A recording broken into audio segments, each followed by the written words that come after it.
Hello friends, എല്ലാവർക്കും taste of magic കിച്ചണിലേക്ക് സ്വാഗതം. ഇന്ന് വളരെ സോഫ്റ്റും ടേസ്റ്റിയുമായ ഒരു കാരഡൈസ് കേക്കിൻ്റെ റെസിപ്പിയാണ് ഷെയർ ചെയ്യുന്നത്. പ്ലം കേക്കിനെ വെച്ച് നോക്കുകയാണെങ്കിൽ ഇത് റെഡിയാക്കി എടുക്കാനായിട്ട് വളരെ സിമ്പിളാണ്.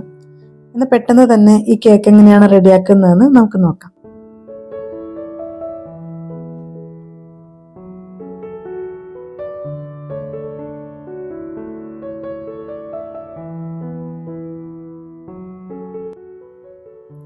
കേക്ക് റെഡിയാക്കാനായിട്ട് ആദ്യമേ തന്നെ കുറച്ച് ഷുഗർ കാരമൽ ചെയ്തെടുക്കണം. അതിനായിട്ട് ഒരു അരക്കപ്പ് ഷുഗർ ഒരു പാനിലേക്ക് ചേർത്ത് കൊടുത്തിട്ടുണ്ട്.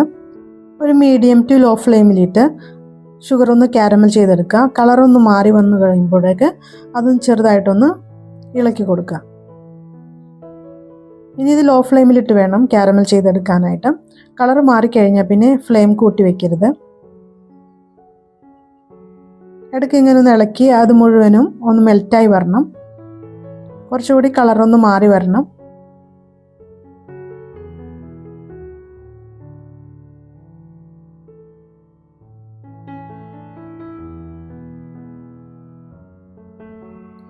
ഇതാ ഷുഗർ മുഴുവനും മെൽറ്റായി വന്നിട്ടുണ്ട്.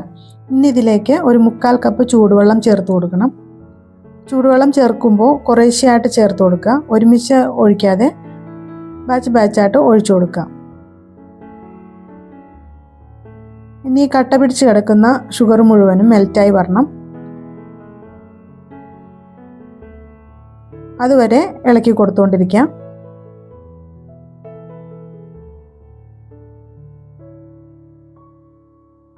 ഇപ്പോൾ ഷുഗർ മുഴുവനും മെൽറ്റായി വന്നിട്ടുണ്ട്. ഇനി ഇതിലേക്ക് ഒരു 1/2 കപ്പ് ഡേറ്റ്സ് ചോപ്പ് ചെയ്തതാണ് ചേർത്ത് കൊടുക്കുന്നത്. ഡേറ്റ്സ് എടുക്കുമ്പോൾ നല്ല സോഫ്റ്റ് ആയിട്ടുള്ള ഡേറ്റ്സ് നോക്കി എടുക്കാൻ വേണ്ടി നോക്കണം. ഡേറ്റ്സ് വെറുതെ ചേർക്കാതെ ഒന്ന് ചെറുതായിട്ടൊന്ന് കുക്ക് ചെയ്ത് ചേർക്കുമ്പോൾ ഡേറ്റ്സിൻ്റെ ടേസ്റ്റും അതുപോലെ തന്നെ കുറച്ചുകൂടി കളറും കേക്കിന് കിട്ടും. അതുകൊണ്ട് ഞാൻ ചെറുതായിട്ടൊന്ന് കുക്ക് ചെയ്തിട്ടാണ് കേക്ക് ഉണ്ടാക്കുന്നത്. അധികം നേരം കുക്ക് ചെയ്യേണ്ട, ഒരു 1-2 മിനിറ്റ് ഒന്ന് ലോ ഫ്ലെയിമിൽ വെച്ചിട്ട് ഒന്ന് ചെറുതായിട്ടൊന്ന് കുക്ക് ചെയ്തെടുത്താൽ മതിയാവും. അതായത് ഇത്രയും മതിയാവും. ഇനി ഇത് ആറിക്കഴിഞ്ഞതിന് ശേഷം മാത്രമേ നമുക്ക് കേക്കിലേക്ക് ചേർക്കാൻ വേണ്ടി പറ്റുള്ളൂ. ഇത് മാറ്റി വയ്ക്കാം. ഇനി കേക്കിനുള്ള ഡ്രൈ ഇൻഗ്രീഡിയൻസ് റെഡിയാക്കിയെടുക്കാം. അതിനായിട്ട് ഒരു ബൗളിലേക്ക് അരിപ്പ വെച്ച് കൊടുത്തതിന് ശേഷം 1 കപ്പ് മൈദ ചേർത്ത് കൊടുക്കാം. അതിലേക്ക് 1 ടീസ്പൂൺ ബേക്കിംഗ് പൗഡർ ചേർത്ത് കൊടുക്കാം. 1/4 ടീസ്പൂൺ ബേക്കിംഗ് സോഡ ചേർത്ത് കൊടുക്കാം. 1/4 ടീസ്പൂൺ തന്നെ ഉപ്പും കൂടി ചേർത്ത് നന്നായിട്ടൊന്ന് മിക്സ് ചെയ്തെടുക്കാം.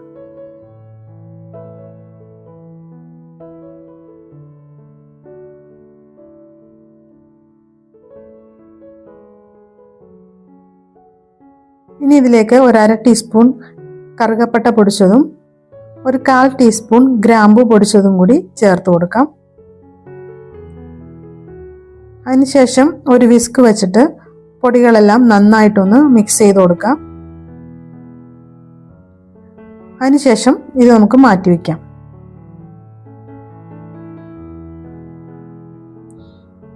ഇനി ഒരു ബൗളിലേക്ക് 1 കപ്പ് ക്യാരറ്റ് ഗ്രേറ്റ് ചെയ്തത് ചേർത്ത് കൊടുത്തിട്ടുണ്ട്. ഇതിലേക്ക് ഒരു 1/4 കപ്പ് കാഷ്യൂനട്ട് ചെറുതായിട്ടൊന്ന് ചോപ്പ് ചെയ്തത് കൂടി ചേർത്ത് കൊടുക്കാം.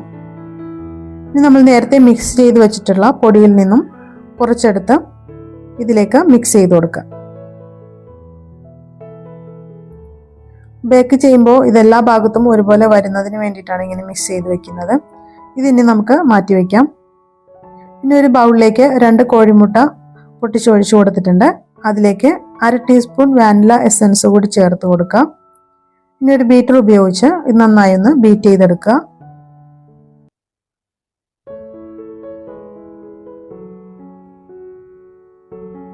ഇനി ഒരു 1/2 കപ്പ് പഞ്ചസാര നന്നായി പൊടിച്ചെടുത്തത് ശേഷം അത് ഇതിലേക്ക് കുറേശ്ശെയായിട്ട് ചേർത്ത് കൊടുക്കാം. ഒരുമിച്ച് ചേർക്കാതെ കുറേശ്ശെയായിട്ട് ചേർത്ത് നന്നായിട്ട് ബീറ്റ് ചെയ്തെടുക്കാം.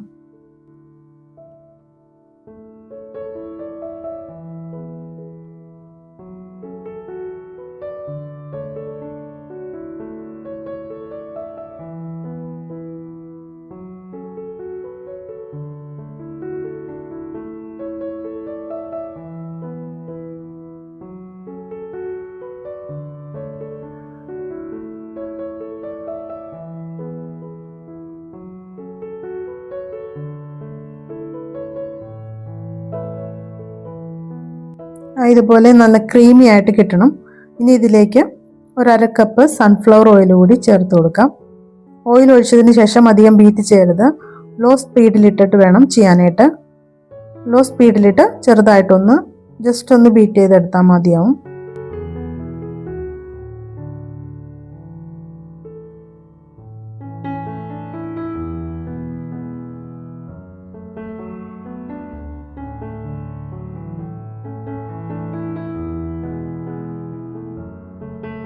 ഇനി ഇതിലേക്ക് നമ്മൾ നേരത്തെ റെഡിയാക്കി വെച്ചിട്ടുള്ള ഡേറ്റ്സിൻ്റെയും ക്യാരമലിൻ്റെയും മിക്സ് ചേർത്ത് കൊടുക്കാം.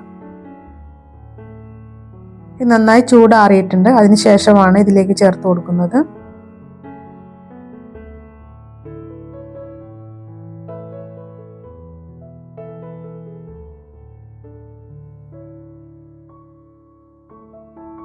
ഇതും ലോ സ്പീഡിൽ വേണം ചെയ്തെടുക്കാനായിട്ട്.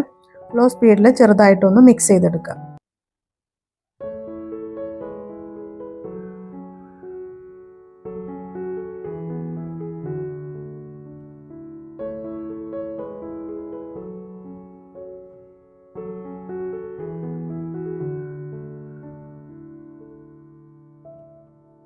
നന്നായിട്ട് മിക്സ് ആക്കി വന്നിട്ടുണ്ട്.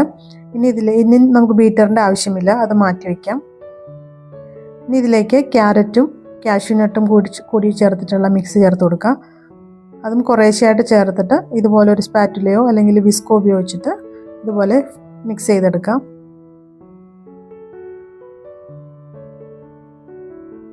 ക്യാരറ്റും കാഷ്യൂനട്ടും മുഴുവൻ ചേർത്ത് കൊടുത്തിട്ടുണ്ട്.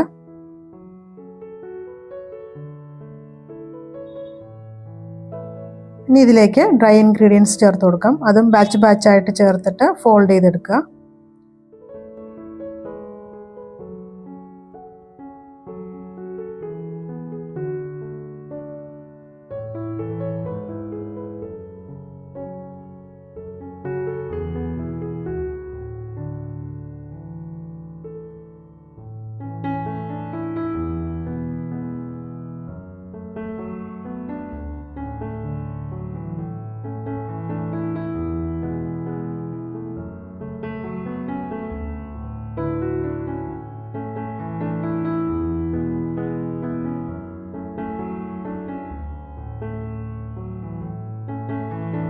കേക്ക് ബാറ്റർ ഇവിടെ റെഡിയായി വന്നിട്ടുണ്ട്. അതിനി ഒരു ബേക്കിംഗ് ടിന്നിലേക്ക് മാറ്റാം.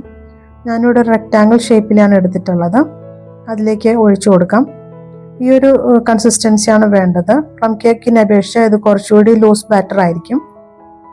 ഇനി ഒന്ന് ടാപ്പ് ചെയ്തതിന് ശേഷം വേണമെങ്കിൽ മേളിൽ കുറച്ച് കാഷ്യൂനട്ട് വെച്ച് ഗാർണിഷ് ചെയ്യാം. ഇതിനി ഒരു 150 ഡിഗ്രി സെൽഷ്യസിൽ പ്രീഹീറ്റ് ചെയ്ത് വെച്ചിട്ടുള്ള ഓവനിൽ 160 ഡിഗ്രി സെൽഷ്യസിലാണ് ഇത് ബേക്ക് ചെയ്തെടുക്കുന്നത്. എനിക്കൊരു 50 മിനിറ്റാണ് ഇത് കേക്ക് റെഡി ആകാൻ വേണ്ടി വന്നത്. അത് ഓരോരുത്തരുടെയും ഓവൻ്റെ ചൂടനുസരിച്ച് മാറ്റം വരും. അപ്പം അതനുസരിച്ച് അഡ്ജസ്റ്റ് ചെയ്ത് കൊടുക്കാം. അതാ കേക്ക് റെഡിയായി വന്നിട്ടുണ്ട്. ഇതിപ്പോൾ തന്നെ ഡിമോൾഡ് ചെയ്യാതെ നന്നായി തണുത്തതിന് ശേഷം വേണം ഇതൊന്ന് ഡിമോൾഡ് ചെയ്തെടുക്കാൻ, അല്ലെങ്കിൽ പൊടിഞ്ഞു പോകും.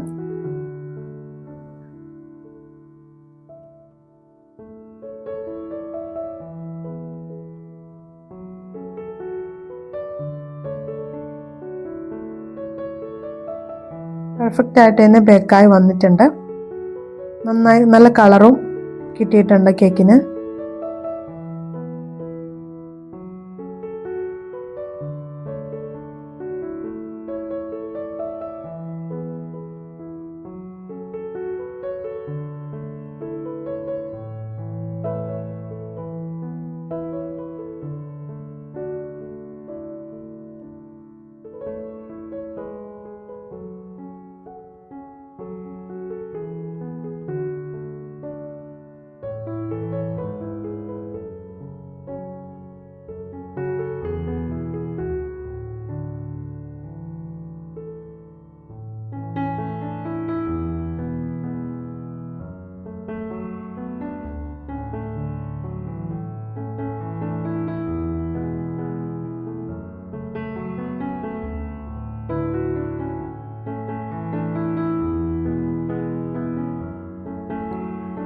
കേക്ക് നല്ല പെർഫെക്റ്റ് ആയിട്ട് തന്നെ ബേക്കായി വന്നിട്ടുണ്ട്.